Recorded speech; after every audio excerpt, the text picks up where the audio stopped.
ഈ പാർട്ടിക്കകത്ത് മന്ദബുദ്ധികളായിരിക്കുന്ന പാർട്ടി അണികളുണ്ട്. ഒരു ദുരന്ത നായകനാണ് വാസ്തവത്തിൽ ഈ കേരളം ഭരിക്കുന്ന കേരളത്തിലെ കാട്ടാസ് മുഖ്യമന്ത്രി എന്ന് പറയാൻ എനിക്ക് യാതൊരു മടിയുമില്ല. അയാൾക്ക് ഇതിനെക്കുറിച്ച് ഒരു വിവരമുള്ള ഒരാളല്ല. ഒരു ലജ്ജയുമില്ലാതെ അയാൾ ഈ കേരളത്തിൻ്റെ അകത്ത് എന്ത് ചെയ്യാന്ന് പറഞ്ഞാൽ ഈ മന്ത്രിമാരെയും കൂട്ടി പലയിടത്ത് പോവുകയാണ്. എത്ര കോടി ഉറുപ്പികയാണ് കേരളത്തിൽ ഇത് വരുന്നത്. അത് തൻ്റെ മകളും കമ്പനിയും തമ്മിലുള്ള കരാറാണെന്ന് പറയാൻ മാത്രം ധൈര്യമില്ലാത്ത ഒരാൾ എങ്ങനെയാണ് ഡബിൾ ചങ്കരാണെന്ന് പറയുന്നത്? അത് തൻ്റെ മകളാണെന്ന് പറയാനുള്ള ധൈര്യമില്ലാതിരിക്കാൻ രണ്ടർത്ഥമുണ്ട്. അയാൾ തൻ്റെ ഭാര്യയെ സംശയിച്ചു എന്ന് വേണമെങ്കിലും പറയാം. പറഞ്ഞൂടെ? ഇയാളും ഇയാളുടെ കുടുംബവും തീഹാർ ജയിൽ ഗോതമ്പുണ്ട നിന്നിട്ട് കിടക്കേണ്ടി വരുന്ന കാലം വിദൂരമല്ല എന്ന് ഞാൻ മുന്നേ പറയാറുണ്ട്. ഇപ്പോഴും ഞാൻ പറയുന്നു, ഗോതമ്പുണ്ട തിന്നിട്ട് തന്നെ മരിക്കും.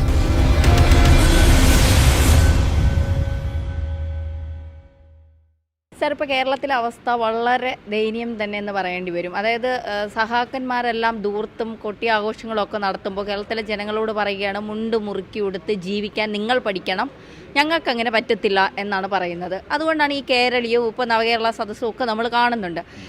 അവശ്യ സാധനങ്ങൾക്ക് വില കൂട്ടുന്നു, സാധാരണക്കാരെ എത്രത്തോളം തകർക്കാനും ബുദ്ധിമുട്ടിക്കാനും കഴിയും അത്രത്തോളം തകർക്കുന്നു. ഈ സേവ് കേരള എന്ന് പറഞ്ഞുകൊണ്ട് കുറച്ച് പേർ രംഗത്തെത്തുമ്പോൾ ഇതുവഴി ഈ സഹാക്കന്മാരെ നന്നാക്കാനോ കേരളത്തെ നന്നാക്കാനോ കഴിയുമോ? പ്രത്യേകിച്ച് ഈ പിണറായി വിജയൻ്റെ ഭരണം എല്ലാം ശരിയാക്കാം എന്ന് പറഞ്ഞു വന്ന ഒരു സർക്കാരാണ്. പക്ഷേ വന്നിട്ട് 7.5 വർഷത്തോളമായി ഒന്നും ഇവിടെ ശരിയായിട്ടില്ല, എന്തെങ്കിലും കൂടിയിട്ടേ ഉള്ളൂ എന്നുള്ളതാണ് ഏറെ എടുത്തു പറയാനുള്ളത്. ഇതുകൊണ്ട് എന്തെങ്കിലും നേട്ടം കേരളത്തിനുണ്ടാകുമോ? ഇനി ഈ സർക്കാർ അധികാരത്തിൽ വരുമോ? അല്ല, ഈ സർക്കാർ തിരിച്ച് ഒരു കാരണവശാൽ അധികാരത്തിൽ വരാനുള്ള സ്പേസ് ഇല്ല. പക്ഷേ അതിനകത്ത് വരുന്നൊരു വിഷയം കിടക്കുന്ന ഇടയാന്ന് പറഞ്ഞാൽ കേരളത്തിനകത്ത് ഈ ഇടക്കാലത്ത് ഇപ്പോൾ പാലസ്തീൻ, ഹമാസ്, ഇസ്രായേൽ വിഷയമുണ്ട്. ഈ വിഷയത്തെ CPIM എങ്ങനെ പ്രയോഗിക്കുന്നു എന്നതിനെ അടിസ്ഥാനമാക്കിയാണ് തിരഞ്ഞെടുപ്പിനകത്ത്, അതായത് സംസ്ഥാന നിയമസഭാ തിരഞ്ഞെടുപ്പിനകത്ത് അതിൻ്റെ റിഫ്ലക്ഷൻ ഉണ്ടാവുക. ഒരു കാര്യം ഉറപ്പാണ്, നാഷണൽ പൊളിറ്റിക്സിനകത്ത് വരുന്ന തിരഞ്ഞെടുപ്പിനകത്ത് ഈ മതന്യൂനപക്ഷ ജനവിഭാഗം ക്വൈറ്റ് നാച്ചുറൽ അവർ കോൺഗ്രസ് പാർട്ടിക്ക് മാത്രമേ വോട്ട് ചെയ്യാൻ അവർക്ക് കഴിയുള്ളൂ. അതിൻ്റെ രാഷ്ട്രീയം എന്താണെന്ന് പറഞ്ഞാൽ CPM പോലുള്ള അല്ലെങ്കിൽ CPM ഉൾപ്പെടെയുള്ള ഇടതുപക്ഷ പ്രസ്ഥാനങ്ങൾക്കോ ഇന്ത്യൻ രാഷ്ട്രീയത്തിനകത്ത് ഒരു തരത്തിലുള്ള സ്വാധീനമോ അല്ലെങ്കിൽ ചലനമോ സൃഷ്ടിക്കാൻ കഴിയില്ല എന്ന് കൃത്യമായി ബോധ്യമുള്ളവരാണ് കേരളത്തിലെ മതന്യൂനപക്ഷ ജനവിഭാഗങ്ങൾ, അത് ഐദർ മുസ്ലിം ഓർ ക്രിസ്ത്യൻ. അപ്പോൾ അതുകൊണ്ട് തന്നെ ആ അർത്ഥത്തിൽ അത് പ്രതിഫലിക്കില്ല എങ്കിൽ പോലും ഈ കേരളത്തിനകത്ത് ഈ ഇടതുപക്ഷ ജനാധിപത്യ മുന്നണിയുടെ പേരിൽ പിണറായി വിജയൻ, ഞാൻ അയാളങ്ങനെ വിളിക്കാറില്ല, മിസ്റ്റർ വിജയൻ, ഈ വിജയൻ ഈ പറയുന്ന ഒരു ഗിമ്മിക്ക് നടത്തുന്ന ഫലം എന്താണെന്ന് പറഞ്ഞാൽ കേരളം മുഴുവൻ തന്നെ ദല്ലാളുകളുടെയും കങ്കാണികളുടെയും കൂട്ടിക്കൊടുപ്പുകാരുടെയും ഒരു രഹസ്യ ബാന്ധവത്തിൻ്റെ മുന്നണിയെ ക്രമീകരിച്ചു എന്നുള്ളതാണ്. ഈ ക്രമീകരണത്തിൻ്റെ ഫലം എന്താണെന്ന് രാഷ്ട്രീയം നഷ്ടമാകുന്നു. പകരം വാങ്ങലുകൾ കൊടുക്കലുകൾ മാത്രമായി. ഈ വാങ്ങലുകൾ കൊടുക്കലുകളുടെ വിഷയം വരുന്നേരം എന്തായിരുന്നു, ഇതിൻ്റെ റിയാക്ഷനാണ് SFI രംഗത്ത് നിന്ന് വരുന്നൊരു കുട്ടിക്ക് പോലും ചാനൽ ചർച്ചക്കകത്ത് വന്ന രാഷ്ട്രീയം പറയാൻ കഴിയില്ല. DYFIക്കാരന് രാഷ്ട്രീയമില്ല, പാർട്ടിക്കാർക്ക് രാഷ്ട്രീയമില്ല. പകരം ഈ പറയുന്ന ഒരു മുഖ്യമന്ത്രിയുമായി ബന്ധപ്പെട്ടിരിക്കുന്ന അവദാനങ്ങൾ വാഴ്ത്തുന്നവരുടെ ഒരു ഘോഷയാത്ര മാത്രമായിട്ട് ഇത് മാറുകയാണ് ഇത്. അപ്പോൾ പൊളിറ്റിക്സ് വാസ്തവത്തിൽ ചോർന്ന് ഇങ്ങനെ പോകുമ്പോൾ സംഭവിക്കുന്ന ഒന്ന്, അതിന് പകരമായി വോളിയം ഓഫ് എമൗണ്ട് അപ്പുറത്ത് കൂടുകയാണ് ചെയ്തത്. ഇപ്പോൾ വോളിയം ഓഫ് എമൗണ്ട് എത്ര വർദ്ധിക്കുന്നുവോ അതിൻ്റെ ബൈഫർക്കേഷൻസ് ആർക്കൊക്കെ കൊടുക്കണം തീരുമാനിച്ചാൽ അത് പിന്നീട് ഒരു മാനേജ്മെൻറ്റായി മാറുകയാണ് ഇത്. അപ്പോൾ ഈ മാനേജ്മെൻറ്റ് സംവിധാനം കൂടി വരുന്നേരം യഥാർത്ഥത്തിൽ രാഷ്ട്രീയം പാടെ ദുർബലമാവുകയോ അല്ലെങ്കിൽ അതില്ലാതായി തീരുകയും പകരം എന്ത് ചെയ്യുന്നു, അഴിമതിയുടെ ഒരു വലിയ ജനകീയവൽക്കരണം വരുന്നു. ഈ അഴിമതിയുടെ ജനകീയവൽക്കരണം വരുന്നതിൻ്റെ വിഷയം അതിൻ്റെ ഫലം എന്താണെന്ന് പറഞ്ഞാൽ നിങ്ങൾക്ക് പാർട്ടിയും സംഘടനയും ഇല്ല. പകരം ഇത് കൊടുക്കുന്ന ഒരാൾ മാത്രമാണ്. കേരളത്തിൽ ഇത്രയേറെ വ്യാപകമായ തോതിൽ ഡീപ്പ് റൂട്ടിങ്ങായ അഴിമതി നടത്തുക, ഈ അഴിമതി നടത്തിയിട്ട് ഭീതി മറുഭാഗത്തുണ്ടാക്കുക. അപ്പോൾ കേരളം വാസ്തവം എന്താ പറഞ്ഞാൽ ഈ പറയുന്ന അസംബന്ധമായിരിക്കുന്ന മുഖ്യമന്ത്രി ഇയാളുടെ നേതൃത്വത്തിലുള്ള ഒരു ഡീപ്പ് സ്റ്റേറ്റാണ് വാസ്തവത്തിൽ കേരളത്തിൽ ഇയാൾ നിർമ്മിച്ചത്. അപ്പോൾ ഈ ഡീപ്പ് സ്റ്റേറ്റിൻ്റെ റിഫ്ലക്ഷൻ എന്ന് പറയുന്നത് വാസ്തവത്തിൽ മനുഷ്യൻ്റെ ആലോചനകളിൽ നിന്ന് ആലോചന നടത്താണ്ട് അവൻ്റെ ശേഷിയെ, അതായത് അവൻ്റെ സർഗാത്മകതയെ ഇല്ലാതാക്കുന്നു എന്നതാണ്. അങ്ങനെ സർഗാത്മകതയും കൂടി ഇല്ലാതാക്കി എന്താ പറയുക, ഇൻഷോട്ട് അല്ലെങ്കിൽ ഗ്രാൻഡ് ഔട്ടായിട്ട് പറയാവുന്ന കേരളത്തെ സമ്പൂർണ്ണമായി ഒരു മരിച്ച സംസ്ഥാനമാക്കി മാറ്റി. ഈ മരിച്ച സംസ്ഥാനമാക്കി മാറ്റിയിരിക്കുന്ന ആളുകളുടെ എന്താ പറയുക ശവശരീരത്തിന് നേരെയാണ് മേലെ നേരത്തെ കാണാൻ ഇയാളുടെ ഈ എന്താ പറയുക കേരളീയം എന്ന് പറയുന്ന ഈ യാത്രയുമാറ്റി ഇയാൾ വാസ്തവത്തിൽ വരുന്നത് ജീവിച്ചിരിക്കുന്ന മനുഷ്യരുടെ അടുത്തേക്കല്ല അത് വരുന്നത്. ജീവിച്ചിരിക്കുന്ന മനുഷ്യരടുത്തേക്കല്ല, ജീവിച്ചിരിക്കുന്ന മനുഷ്യരടുത്തേക്കാണ് യാത്ര വരുന്നതെങ്കിൽ സ്വാഭാവികമായിട്ടും ആ ജനം പ്രൊട്ടസ്റ്റ് ചെയ്യും. പ്രൊട്ടസ്റ്റ് ചെയ്യുന്നത് മാത്രമല്ല, ഇവരെ യാത്ര ചെയ്യാൻ സമ്മതിക്കില്ല, വഴിയിൽ അവർ തടയും. നോക്കൂ നിങ്ങൾ, ഈ 13 ഇതിന് പോലും വില വർദ്ധിപ്പിച്ചിട്ട് ഒരു ലജ്ജയുമില്ലാതെ അയാൾ ഈ കേരളത്തിൻ്റെ അകത്ത് എന്ത് ചെയ്യാന്ന് പറയും, ഈ മന്ത്രിമാരെയും കൂട്ടി പലയിടത്ത് പോവുകയാണ്. എത്ര കോടി ഉറുപ്പികയാണ് കേരളത്തിൽ ഇത് വരുന്നത്. ഇത്രയും കോടികൾ ഉറുപ്പിക ഉണ്ടാകുമ്പോൾ നിങ്ങളൊന്ന് ആലോചിക്കുക.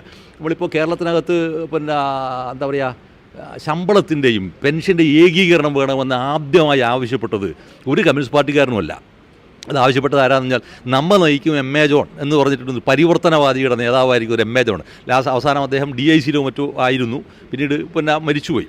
അദ്ദേഹമാണ് കേരളത്തിനകത്ത് ഈ എന്താ പറയുക ഒരു പാറ്റേൺ ഉണ്ടാക്കുക.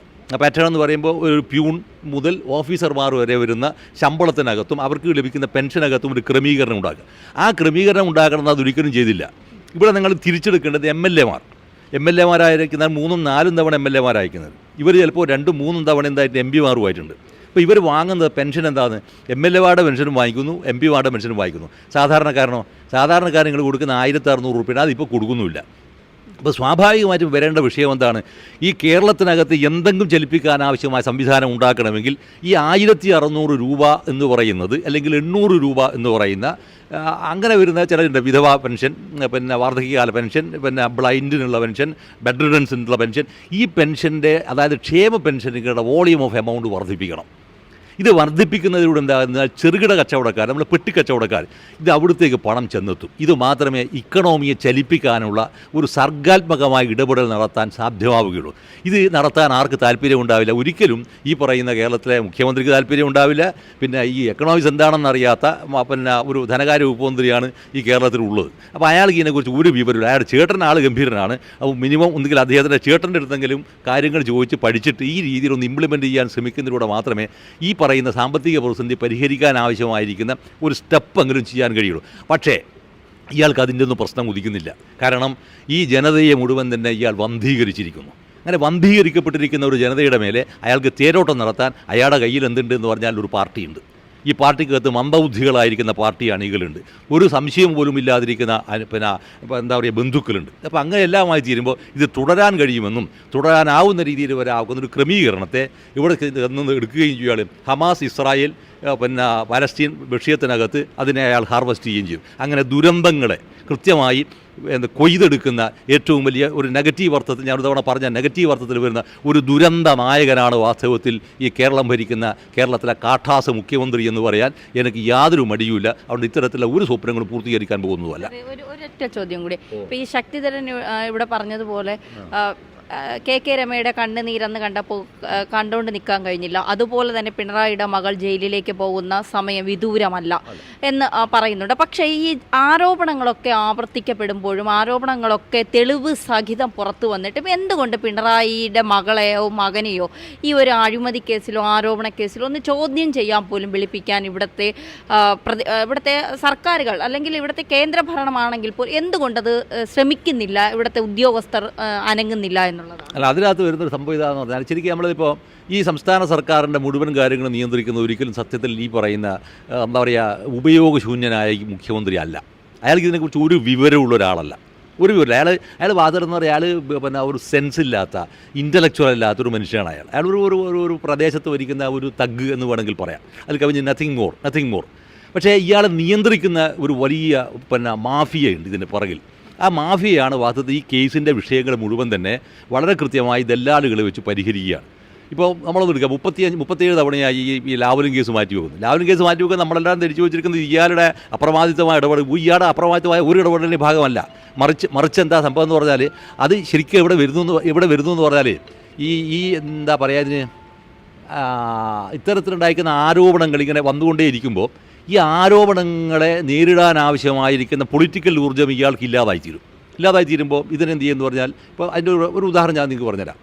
ഇപ്പോൾ ദല്ലാൽ നന്ദകുമാർ എന്ന് പറയുന്ന ഒരാൾ, അയാളുടെ പേര് തന്നെ വിളിക്കുന്നത് ദല്ലാൽ നന്ദകുമാർ എന്നാണ്. അത് അഭിമാനപൂർവ്വമായി അയാൾ കൊണ്ടു നടക്കുകയാണ്. അപ്പോൾ അയാൾ ഒരേ സമയത്ത് ഇവിടെ പോകുന്നു, ഒരു സമയത്ത് അയാൾ ഇവിടെ തന്നെ ഈ മുഖ്യമന്ത്രിയുടെ അടുത്ത് വരുന്നു, അതേ സമയത്ത് അയാൾ എവിടെ പോകുന്നു, അയാൾ പ്രധാനമന്ത്രിയുടെ ഓഫീസിൽ പോകുന്നു, അതേ സമയത്ത് അയാൾ അമിത്ഷായുടെ ഓഫീസിൽ പോകുന്നു, അതേ സമയത്ത് അയാൾ അദാനിയുടെ അടുത്ത് വരുന്നു, അദാനിയുടെ ദല്ലാൾ ഇവിടെ വരുന്നു, പിന്നെ ഈ പറയുന്ന പിന്നെ മുഖ്യമന്ത്രി എടുത്തു വന്നു. അപ്പോൾ ഇങ്ങനെ വരുമ്പോൾ സംഗതി എന്താണ്, ഇതിനകത്ത് പൊളിറ്റിക്സ് ഇല്ല, പകരം പണത്തിൻ്റേതായിരിക്കുന്ന വ്യവഹാരങ്ങൾ മാത്രം, കമ്മീഷൻ ഏജൻറ്റിൻ്റെ വ്യവഹാരങ്ങൾ മാത്രമായി മാറി. അപ്പോൾ ഈ വ്യവഹാരങ്ങളായി മാറുമ്പോൾ നിങ്ങൾക്ക് എന്താണ് വേണ്ടത്? നിങ്ങളുടെ കാര്യങ്ങൾ ഭംഗിയായി നടക്കാനൊരു ബഫൂണിന് ഇവിടെ നിശ്ചയിക്കണം. ആ സെൻസിൽ നമ്മൾ എടുത്തു കഴിഞ്ഞാൽ കേരളത്തിലെ മുഖ്യമന്ത്രി ഭാഗത്ത് നമ്പർ 1 ഈ പറയുന്ന ബെല്ലാൾമാട് ശിവായു മാത്രമാണ് കേരളത്തിലെ മുഖ്യമന്ത്രി. ഇത് പറയാൻ എനിക്ക് ആരും മടിയുമില്ല. അതിൽ കവിഞ്ഞ് ഒന്നുമല്ല അയാൾ. അങ്ങേയറ്റം ദുർബലനും ഇന്നഫിഷ്യൻറ്റുമായിരിക്കുന്ന ഒരാൾ. ഈ കാരണങ്ങൾ കൊണ്ട് തന്നെ ഇദ്ദേഹത്തിൻ്റെ മകളെയും മകനെയും രക്ഷിക്കുക എന്നത് മാത്രമാണ് അയാളുടെ പ്രാഥമികമായ ഉത്തരം. ഇതിൻ്റെ ഒരു ഭീകരമായ ഉദാഹരണം നിങ്ങൾ നോക്കും. ധൈര്യം എന്ന് പറയുന്നൊരു സാധനം അടുത്തൂട്ട പോകാത്ത ഭീരുവാണെന്നതിൻ്റെ ഉദാഹരണമാണ് ഈ കേരളത്തിലെ നിയമസഭക്കകത്ത് ഇയാൾ ആദ്യം പറഞ്ഞത് എന്താണെന്ന് പറഞ്ഞാൽ എന്താ പറയുക, 2 വ്യക്തികൾ തമ്മിലുള്ള കരാറാണ് എന്നാണ്. അത് തൻ്റെ മകളും കമ്പനിയും തമ്മിലുള്ള കരാറാണെന്ന് പറയാൻ മാത്രം ധൈര്യമില്ലാത്ത ഒരാൾ എങ്ങനെയാണ് ഡബിൾ ചങ്കരാണെന്ന് പറയുന്നത്? എങ്ങനെയാണ് ഡബിൾ ചങ്കരാണെന്ന് പറയുന്നത്? അത് തൻ്റെ മകളാണെന്ന് പറയാനുള്ള ധൈര്യമില്ലാതിരിക്കാൻ 2 അർത്ഥമുണ്ട്. അയാൾ തൻ്റെ ഭാര്യയെ സംശയിച്ചു എന്ന് വേണമെങ്കിലും പറയാം. പറഞ്ഞൂടെ ഒരു സെറ്റായ സെൻസിൽ ഞാൻ പറയുകയാണ്. ആ സെൻസ് പ്രയോഗിക്കണമെന്നല്ല ഞാൻ പറയുന്നത്. പക്ഷേ ആ സെൻസിൽ പറയാൻ പോലും പ്രേരിപ്പിക്കുന്ന വിധത്തിൽ ദുർബലനും ഭീരുവുമല്ല ഇയാൾ വാസ്തവത്തിൽ. അതുകൊണ്ട് ഇയാൾ എന്ത് ചെയ്യുമെന്ന് പറഞ്ഞാൽ ഈ ഒരു കാര്യം നടന്നു കിട്ടാൻ അയാൾ ഏത് വൃത്തികേടിൻ്റെയും കൂടെ നിൽക്കും. അങ്ങനെ വൃത്തികേടിൻ്റെയും കൂടെ നിൽക്കുമ്പോഴാണ് ഞാൻ ഇന്നലെ വേറൊരു ചാനലിൻ്റെ അകത്ത് പറയുകയാണ്, ഇപ്പോൾ അലൻ ഈ അലനെ അറസ്റ്റ് ചെയ്തു. അലൻ 1.5 വർഷക്കാലം ജയിലിലായി. അലൻ പരീക്ഷ എഴുതാൻ നോക്കുമ്പോഴത്തേക്ക് അലൻ ആകെ മാനസിക സമ്മർദ്ദത്തിൽപ്പെട്ടു. അലൻ എന്താവുന്നു കോടതിക്കകത്ത് നിന്ന് ഏതാണ്ട് പറ്റില്ലാത്തൊരവസ്ഥ വരുമ്പോൾ അലൻ സൂയിസൈഡ് ചെയ്യാൻ ശ്രമിക്കുന്നു. ഈ സൂയിസൈഡ് നിൽക്കുമ്പോൾ ആരെ പേരിൽ കേസ് രജിസ്റ്റർ ചെയ്യണം? ഈ മുഖ്യമന്ത്രി എന്ന് പറയുന്ന ഈ പറയുന്ന ഭീരുവിൻ്റെ പേരിൽ കേസ് രജിസ്റ്റർ ചെയ്യണ്ടേ? അയാളാണ് വാസ്തവത്തിൽ ആത്മഹത്യയിലേക്ക് അലനെ പ്രേരിപ്പിച്ചത് ശരിക്ക്. ഇല്ലെങ്കിൽ അലൻ ആത്മഹത്യ ചെയ്യേണ്ട കാര്യമില്ല. I know him personally well. Palayad ഡയറ്റിനകത്ത് പഠിക്കുന്ന കുട്ടിയാണവൻ. 23 വയസ്സുള്ള കുട്ടിയാണ്. 23 വയസ്സ് കുട്ടി നന്നായിട്ട് വായിക്കും. അതിനകത്ത് ജഡ്ജി ചോദിച്ചതായി പറയുന്നത് എന്താണെന്ന് പറഞ്ഞാൽ, നിങ്ങൾ എന്തിനാണ് ഔട്ട് ഓഫ് ടോപ്പിക്ക് വായിക്കുന്നത് എന്നാണ്. ഔട്ട് ഓഫ് ടോപ്പിക്ക് വായിക്കുന്നില്ല എന്ന് പറഞ്ഞ അർത്ഥം എന്താ? വായിക്കേണ്ടതെന്ന് പറഞ്ഞ അർത്ഥം എന്താണ്? വായിക്കേണ്ടതെന്ന് അർത്ഥം നിങ്ങൾ CPM അതിൻ്റെ പരോക്ഷമായ അർത്ഥം. കാരണം ഒരു സാധനം വായിക്കില്ല. പാർട്ടി പരിപാടിയോ പാർട്ടിയുടെ ഭരണഘടനയോ പാർട്ടിയുടെ മാനിഫെസ്റ്റോയോ അല്ലെങ്കിൽ കമ്മ്യൂണിസ്റ്റ് പാർട്ടി ഹിസ്റ്ററി ഒന്നും വായിക്കുകയോ പഠിക്കുകയോ ചെയ്യാത്ത ആൾക്കാരാണ് ഈ DYFIക്കകത്തും പാർട്ടിക്കകത്തുള്ളത്. ഇത് ചിലപ്പോൾ ഗോവിന്ദനോട് ചോദിച്ചാൽ ഗോവിന്ദനും ചിലപ്പോൾ എന്താ ബബ്ബേ അറിയും. കാരണം ഗോവിന്ദന് ആവശ്യമില്ലാത്ത കുറേ കാര്യങ്ങൾ എന്തെങ്കിലും വിഡിത്തങ്ങളോട്. അപ്പോൾ ഇങ്ങനെ സമൂഹത്തിനകത്ത് വാസ്തവത്തിൽ സാമൂഹികമായി ഇടപെടേണ്ടിയിരിക്കുന്ന മേഖലകളിൽ നിന്നെല്ലാം തന്നെ നിങ്ങൾ സ്വയമേവ അറുത്ത് നിങ്ങളെ മാറ്റുകയാണ്. അങ്ങനെ അറുത്ത് മാറ്റി വെറും വ്യവഹാരങ്ങളും ക്രമങ്ങളും മാത്രം ഉണ്ടാക്കിയിരിക്കുന്ന ഒരു എന്താ പറയുക ഇടപാടുകൾ മാത്രമാക്കി ഒരു പാർട്ടി സംഘടനാ സംവിധാനത്തെ മാറ്റി തീർത്തു. അങ്ങനെ മാറ്റി തീർത്തതിൻ്റെ ദുരന്തമായി വരുന്ന ഈ ചിത്രത്തിൽ നിന്ന് കേരളത്തിന് ബഹുദൂരം ഇനി മുമ്പോട്ട് പോകാൻ സാധ്യമാവുകയില്ല. ഒന്ന്, മകളെ അറസ്റ്റ് ചെയ്യാനുള്ള സാധ്യതകൾ വളരെ കൂടുതലാണ്. മകൻ അത്രത്തോളം എത്തിയിട്ടില്ല എന്നുള്ളത് മറ്റൊന്നും കൊണ്ടല്ല. ഇവൻ എന്താ പറയുക, ഈ സിനാരിയോയിൽ നിന്ന് മൂപ്പർ പുറത്താണ് ശരിക്കും. അതിനെക്കുറിച്ച് പല കഥകളും കേൾക്കുന്നുണ്ട്. ഇയാൾ ഒരു പൊരുത്തപ്പെട്ടു പോകാത്ത ഒരു അവസ്ഥ ഉണ്ടെന്നൊക്കെ പറയുന്നത് കേൾക്കുന്നു. അയാൾ നടത്തിയിരിക്കുന്ന എല്ലാ വ്യവഹാരങ്ങളും പരാജയപ്പെട്ടു എന്ന് പറയുന്നുണ്ട്. പക്ഷേ എനിവേ ഈ പെൺകുട്ടി വാസ്തവത്തിൽ ഞാൻ പറഞ്ഞു കേട്ടിരിക്കുന്ന ഒരു സംഗതി, ഈ കേരളത്തിലെ മന്ത്രിസഭക്കകത്ത് ഇപ്പോൾ മന്ത്രിയായിരിക്കുന്ന ഒരാളുണ്ട്. അയാൾ കാണാൻ ഇവരൊരു വലിയ കാറുമായി ഓടിച്ചിട്ട് ഇവർ പോകുന്നു. അപ്പോൾ ചെന്ന് കഴിഞ്ഞപ്പോൾ ആ പ്രായമുള്ള മന്ത്രിയല്ല അയാളെന്ന്, അദ്ദേഹം മുന്നണിയുടെ നേതാവാണ്. അദ്ദേഹം ഇവരോട് പറഞ്ഞതെന്താന്ന് പറഞ്ഞാൽ, ഇങ്ങനെയൊന്നും കാറൊന്നും ഓടിച്ച് വരരുത് മോളെ വരരുത്. എന്താ കാര്യം എന്ന് പറഞ്ഞാൽ ഇതൊക്കെ അച്ഛന് നാണക്കേറുണ്ടാക്കും. അപ്പോൾ അതുകൊണ്ട് ഇതൊന്നും ചെയ്യുന്നത് ശരിയല്ലല്ലോ എന്നാണ് എൻ്റെ അഭിപ്രായം. പറഞ്ഞ മറുപടി എന്താണെന്നറിയോ? ആ കുട്ടി പറഞ്ഞ മറുപടി, ഈ കാറ് ഞാൻ കാശ് കൊടുത്ത് വാങ്ങിയതാണ് എന്നാണ്. ഇത് പറയാൻ മാത്രം ഉണ്ടായിരിക്കുന്ന ധിക്കാരം തൻ്റെ അച്ഛനേക്കാൾ പ്രായമുള്ള ഒരാളോട് നിങ്ങൾ പറയുന്നു എന്ന് പറഞ്ഞാൽ അതൊന്നും ഒരിക്കലും എന്തല്ലാന്നറിയുങ്ങൾ, അതൊന്നും ഒരു മറുപടിയല്ല. പകരം അതിന് അഹങ്കാരത്തിൻ്റെ ഭാഷയില്ലാതെ വേറെ ഭാഷയില്ലാതെ ഇത്രയും ദാർഢ്യം നിറഞ്ഞിരിക്കുന്ന ഒരു പെൺകുട്ടി ഇത് പറഞ്ഞത് ശരിയാണെങ്കിൽ ഇത്രയും ദാർഢ്യം നിറഞ്ഞിരിക്കുന്ന ഒരു പെൺകുട്ടി, ആ പെൺകുട്ടി ഒരു പൊതുസമൂഹത്തിനകത്ത് നിങ്ങൾ ഇത് ആലോചിക്കേണ്ട വിഷയം, നിങ്ങൾ എവിടെയാണ് നീതിയുടെ പക്ഷത്ത് നിന്നിട്ടുള്ളത്? എവിടെയാണ് നീതിയുടെ? നിങ്ങൾ എന്തുകൊണ്ട് അറസ്റ്റ് ചെയ്യപ്പെടാതിരിക്കണം? ഇതാണ് ചോദ്യം. അറസ്റ്റ് ചെയ്യപ്പെടുമെന്ന് ചോദിക്കുക, നിങ്ങൾ എന്തുകൊണ്ട് അറസ്റ്റ് ചെയ്യപ്പെടാതിരിക്കണം? കരിമണൽ ലോബിയുടെ അടുത്ത് 1.72 കോടി രൂപ നിങ്ങൾ ഒരു പണിയും എടുക്കാതെ മാറ്റിയ സമ്പത്തിന് പോലെ ആരോപണം വന്നു കഴിഞ്ഞാൽ അതിൻ്റെ മേലെ നിങ്ങൾ ക്വസ്റ്റ്യൻ ചെയ്യപ്പെടണം, കോടതിയിൽ വിചാരണ ചെയ്യപ്പെടണം. അത് ശരിയാണെങ്കിൽ നിങ്ങൾ അതിനകത്ത് നടപടിക്ക് വിധേയമാക്കപ്പെടണം. അതിൽ നിന്ന് നിങ്ങൾ മാറി നിൽക്കണമെന്ന് രക്ഷപ്പെടണമെന്ന് പറഞ്ഞാൽ അർത്ഥം എന്ത് മാത്രമേ ഉള്ളൂ? ഈ നിയമം എനിക്ക് ബാധകമല്ല എന്നാണ്. ഈ നിയമം എനിക്ക് ബാധകമല്ല എന്ന് പൊതുജനത്തെ ധരിപ്പിക്കാൻ ഇയാളാര് അല്ലെങ്കിൽ ഇയാളുടെ മകളാര്? ഇന്ത്യൻ പാർലമെൻറ്റിനകത്ത് പാസ്സാക്കുന്ന നിയമങ്ങൾ, കേരളത്തിലെ നിയമങ്ങൾ പാസ്സാക്കുന്ന നിയമങ്ങൾ ഇവർക്ക് ബാധകമല്ല എന്നാണ് അതിനർത്ഥം. അത് സ്വാഭാവികമായും നിയമത്തിൻ്റെതായ വഴിയിലൂടെ സഞ്ചരിക്കുകയാണെങ്കിൽ തീർച്ചയായും അവർ അറസ്റ്റ് ചെയ്യപ്പെടും. ഞാനിത് നേരത്തെ പറഞ്ഞ സാധനമുണ്ട്. കൃത്യമായി സെൻട്രൽ ഗവൺമെൻറ് ആക്ട് ചെയ്യുകയാണെങ്കിൽ ഇയാളും ഇയാളുടെ കുടുംബവും തീഹാർ ജയിലിൽ ഗോതമ്പുണ്ട് നിന്നിട്ട് കിടക്കേണ്ടി വരുന്ന കാലം വിദൂരമല്ല എന്ന് ഞാൻ മുന്നേ പറയാറുണ്ട്. ഇപ്പോഴും ഞാൻ പറയുന്നു, ഗോതമ്പുണ്ട തിന്നിട്ട് തന്നെ മരിക്കും, മറ്റല്ലാതെ മരിക്കില്ല ഇവരാരും. അല്ലാതെ ഇവർ മരിക്കാൻ ചാൻസ് ഇല്ല എന്നാണ്. അതായത് അത് വളരെ ഖണ്ഡിതമായ അഭിപ്രായമാണ്. അത് മാത്രമല്ല കാലത്തിൻ്റെ അനിവാര്യതയാണ്. ഈ കേരളീയത്തിൻ്റെ ഭാഗമായി ഇവരിപ്പോൾ വരുന്ന ഇടപാടിനകത്ത് വരുന്ന പൗരപ്രമുഖർ ആരായി പൗരപ്രമുഖർ? ആരാണ് ഈ പൗരപ്രമുഖർ?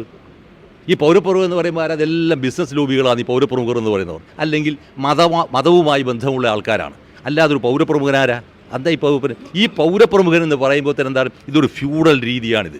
പണ്ട് തമ്പുരാക്കന്മാർ വരുമ്പോൾ ആൾക്കാരിങ്ങനെ പോയി നിൽക്കുമല്ലോ, പിന്നെ കാണം ഭാരം ഇതെല്ലാം എടുത്തിട്ട് പോകുന്ന അടിയാളൻ പോകുന്നത് പോലെ അതിൻ്റെ ഇടത്തട്ടുകാരായിരിക്കുന്ന ആളുകൾ ഈ പോകുന്ന ആളുകളെ കൂട്ടിപ്പോകാനുള്ള ഒരു തന്ത്രത്തിൻ്റെ ഭാഗമാണ്. ഇതൊന്നും ഒരിക്കലും ഒരു ഇടതുപക്ഷ രാഷ്ട്രീയവുമല്ല, ഇടതുപക്ഷ രാഷ്ട്രീയവുമായി ഇത് യാതൊരു ബന്ധവുമില്ല. ഇത് ജനാധിപത്യവുമില്ല, ഒന്നുമല്ല. ഇത് ഒന്നാം തരം ഓട്ടോക്രസിയാണ്. ഇത് ഡിക്റ്ററ്റോറിയൽ മൈൻഡാണ്. ഇതാണ് ഈ ഡിക്റ്ററ്റോറിയൽ മൈൻഡായിരിക്കുന്ന ഒരു സംഭവത്തെ നമ്മൾ ഒരിക്കലും തന്നെ ജനാധിപത്യത്തിൻ്റെ ഭാഗമാണെന്ന് പറയുന്നത് 100% ശരിയാണ്. അതുകൊണ്ട് കേരളം കണ്ടിരിക്കുന്ന ഏറ്റവും വലിയ കമ്മ്യൂണൽ ആയിരിക്കുന്ന ഒരു തനി വർഗീയവാദി, അല്ലെങ്കിൽ അതിൻ്റെ പെനിട്രേറ്റർ, അല്ലെങ്കിൽ അതിൻ്റെ ഇൻട്രൂഡർ മൊത്തം കേരളത്തെ നശിപ്പിക്കുന്നതിൻ്റെ വളരെ പ്രധാനപ്പെട്ട ഒരു ശില്പിയാണ് ഈ വാസ്തവത്തിൽ ഈ കേരളത്തിലെ മുഖ്യമന്ത്രി എന്ന് നിസ്സംശയം പറയാമെന്ന് തോന്നുന്നു.